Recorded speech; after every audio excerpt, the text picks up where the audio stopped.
কৃষ্ণনগর ধুবুলিয়া থানার পুলিশ ও এসটিএফ এর বড় সড় সাফল্য।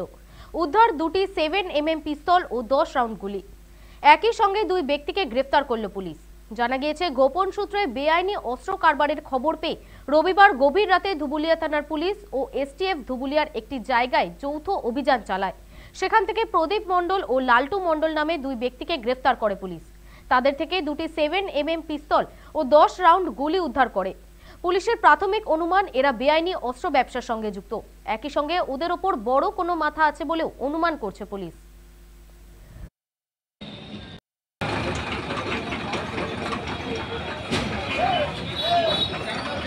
একটা 38 থেকে ভোর 4:05 মধ্যে STF team along with the Dhubulia PS এর দুজন মিলে একটা রেড হয়। সোর্সের খবরের ভিত্তিতে হাঁসাডাঙ্গা বলে একটা জায়গা আছে, ঘোষ হোটেল, ওর সামনে একটা রেড হয় এবং তারপরে ওখান থেকে দুজনকে অ্যারেস্ট করা হয়।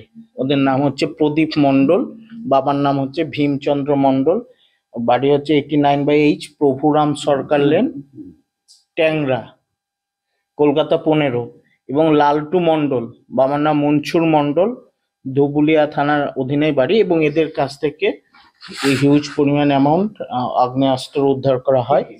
সেটা হচ্ছে 7mm iron made semi automatic rifle, এটা হচ্ছে দুটো আকারে আছে, 1 MT magazine, 10 round live ammunition, তাছাড়া মোবাইল ফোন এটসেট্রা, এগুলো হচ্ছে। এবং ওদেরকে মহামান্য আদালতে প্রেরণ করা হয়েছে। এটা at the very early stage of investigation, ওদেরকে জিজ্ঞাসাবাদ চলছে আর্লি স্টেজে। তারপরে রিকভার কি তথ্য রিকভারি হচ্ছে আমরা ওটা বলে দেব।